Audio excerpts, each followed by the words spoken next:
अरे so we will discuss on few general study tips as well, क्योंकि बहुत सारे बच्चे ईटी पढ़ के आ जाते हैं, है ना भाई, एमसीक्यूज, फिर पता नहीं होता है कि एग्जीक्यूटिव में कैसे पढ़ना है। एंड काफ़ी बच्चे जो पहले से पढ़ते आ रहे हैं, है ना, हो सकता है कि बहुत टाइम से एग्जाम दे रहे हो, लेकिन कुछ गलतियां करते हैं बच्चे। ओके, आपको जनरल स्टडी टिप्स में क्या क्या ध्यान रखना है? सबसे पहले मोस्ट इंपॉर्टेंट आपके टाइमिंग का। प्लीज़ ये ध्यान रखना, this is not the time to be a good boy और अ गुड गर्ल। ठीक है, आपको बिल्कुल ऐसा नहीं करना है कि हम 10 बजे सो जाएंगे, 4 बजे उठ जाएंगे, ब्रह्म मुहूर्त को फॉलो करेंगे, हम 4 से पढ़ेंगे।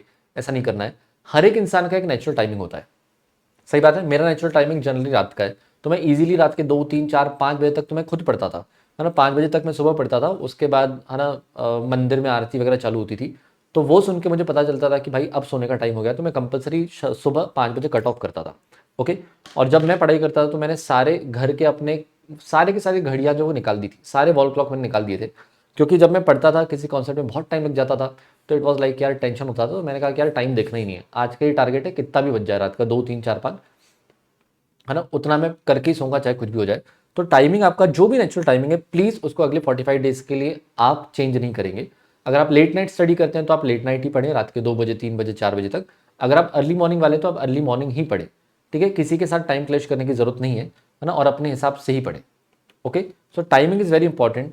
सेकेंड वेरी इंपॉर्टेंट, बहुत ही बेसिक चीज़ है लेकिन बतानी ज़रूरी है, कि बेड पर बैठ के नहीं पढ़ेंगे, क्योंकि बेड पे बैठ के इंसान नहीं पढ़ता है। बेड में, है ना, ऐसा हो जाता है सी, फिर हो जाता है आई, है ना, फिर, है ना, कूलर पंखे एसी में इंसान उठता है 3 घंटे बाद, है ना, गिल्ट के साथ। करेक्ट, जो आपको नहीं करना है। बहुत इंपॉर्टेंट, बहुत इंपॉर्टेंट, प्लीज़ क्वेश्चन सॉल्विंग करनी है, वो भी विथ चैप्टर्स, साइमल्टेनियसली करनी है। सबसे बड़ी गलती, सारे चैप्टर्स निपटा लेंगे बाद में क्वेश्चन सॉल्विंग करेंगे, है ना, तो फिर रिजल्ट भी बाद में आता है। ठीक है, तो ऐसा आपको नहीं करना है। कंपलसरी आपको क्वेश्चन सॉल्विंग करनी ही करनी है ना, चाहे कुछ भी हो जाए, वो भी साथ साथ में ही करनी है। इसके ऊपर no compromise. Okay, perfect. Then उसके अलावा, है ना, आप एक काम कर सकते हैं, जो आपके रिविजन्स हैं, है ना, आपको रिविजन्स के लिए मेक श्योर करना है कि आप 3 बार कम से कम रिवाइज करें एटलीस्ट। नहीं हो पा रहा है किसी वजह से, आपने 2 बार भी किया तो भी चलेगा, लेकिन कंपलसरी आपको 3 बार का टारगेट बना के ही रखना है, और उसके बाद आपका काम नहीं होगा। ओके। वेरी इंपॉर्टेंट कि आप 100% कंप्लीशन के लिए नहीं भागेंगे, चाहे एग्जाम हो चाहे आपका सिलेबस हो। आप 90% भी करते हो लेकिन परफेक्शन के साथ करते हो, तो भी आप इजीली एक बार में पास कर जाओगे, चाहे आप प्रिपरेशन करो चाहे आप एग्जाम में लिखने की बात करो। ओके। परफेक्शन के चक्कर में हम वो छोटी छोटी चीज़ें, एक एक नंबर की, दो दो नंबर की चीज़ें हम 6 6 8 8 घंटा कई बार उसमें डाल देते हैं सेल्फ स्टडी में, और इवन एग्जाम में भी कई बार ऐसा होता है कि नहीं बनता है, लेकिन हम उसमें पहले टाइम देते हैं। तो आपको ऐसा बिल्कुल भी नहीं करना है। ठीक है, 90% आपने पढ़ा, बहुत अच्छे से पढ़ा, तो that is more more more than sufficient. Okay.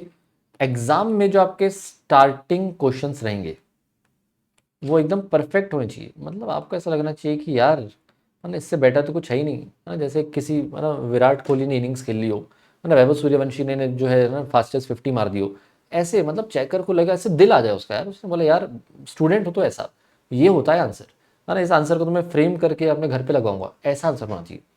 कोई भी सब्जेक्ट में स्टार्टिंग के 2 क्वेश्चंस आपके एकदम एकदम परफेक्ट होनी चाहिए, कोई काटापिटी नहीं करनी है। तो स्टार्टिंग के जो आपको 15 मिनट मिलेंगे, आपको मेक श्योर करना है कि आप उसमें से आपके अच्छे वाले आंसर जो छाट लो, और उसके पहले लिखो। ठीक है, मतलब उसको पहले लिखो, और उसके बाद आपने थर्ड फोर्थ क्वेश्चन थोड़ा थोड़ा ओके शोकेश मॉडरेट मॉडरेट लिखा तो भी चल जाएगा, कोई दिक्कत वाली बात नहीं। ठीक है, ज़्यादा, है ना, परफेक्ट प्रेजेंटेशन के पीछे मत भागना। ठीक है, even Okesh presentation is fine, कोई दिक्कत नहीं है, लेकिन आपकी राइटिंग ना क्लियर होनी चाहिए। देखो मैंने सी अपना फर्स्ट टाइम में क्लियर किया, राइटिंग तो मेरी भी इतनी ज़बरदस्त तो नहीं है, ओकेश है ना, ओकेश है, चलो थोड़ा बिलो एवरेज है मान लेता हूँ मैं, लेकिन फर्स्ट टाइम मैंने क्लियर किया है, तो आप ये कर सकते हो, कोई दिक्कत नहीं है। अगर आपकी राइटिंग फास्ट है, प्रेजेंटेशन बहुत अच्छा है, तो ऑफकोर्स आपको जाना ही चाहिए उसके लिए। कई बच्चे क्या करते हैं, स्टार्टिंग से स्केल लेके बैठ जाते हैं, है ना, ये 45 मिनट्स तक एक ही क्वेश्चन सॉल्व करते हैं, ऐसा नहीं करना है, आपको बहुत बहुत बहुत दिक्कत जाएगी। ओके। और खासकर टेक्स्ट के लिए जब आप एग्जाम में लिखना स्टार्ट करेंगे, तो आपको कोशिश करनी है कि पहले आप आईडीटी से स्टार्ट करें, है ना, 1 आवर 10 मिनट्स के अंदर अंदर आपका हो जाना चाहिए, आपको टारगेट रखना है। एंड उसके बाद आप डीटी करेंगे 1 आवर 30 मिनट्स में, ये आपका टारगेट होना चाहिए, तो 2 घंटे 50 मिनट में आपका सारा हो जाएगा। ओके। इसमें 5 मिनट आगे पीछे, कई बच्चे क्या करते हैं कि आईडीटी से स्टार्ट करते हैं लेकिन उसको 1.5 घंटा ड्रैग कर लेते हैं, तो आप डीटी के लिए बहुत दिक्कत में आ जाओगे। सेम अगर आपने डीटी 1 आवर 45 मिनट्स में किया, अगर पहले कर रहे हो, तो 1 आवर 45 मिनट्स से भी थोड़ा कम भी करना। अगर आपने 2 घंटे खींच लिया तो आप पागल हो जाओगे, पैनिक हो जाओगे, तो आपको वो नहीं करना है। ठीक है, तो एग्जाम में ideally you should start with IDT first. ठीक है। एंड आईडीटी में जब हम अभी क्वेश्चन सॉल्विंग प्रैक्टिस करेंगे तो उसमें आपको सारी की सारी क्लैरिटी आ जाएगी कि आईडीटी के आंसर्स लिखने कैसे हैं। ओके, डीटी में तो क्योंकि जनरली हर बार पर्टिकुलर अमाउंट से आपकी कहानी हो जाती है ना, उससे आपको जनरली सॉल्व हो जाता है। ठीक है, परफेक्ट, यस और नो, यहाँ तक कहानी क्लियर। चलिए, तो इन सब बातों का आपको गाइस ध्यान रखना है। Okay, so these are the study tips जो आपको कंपलसरी फॉलो करनी है। और उसके अलावा जो भी आपके डाउट्स है तो नीचे ऑफकोर्स आप कमेंट सेक्शन में डाल ही सकते हैं। Okay, so hopefully this will help you.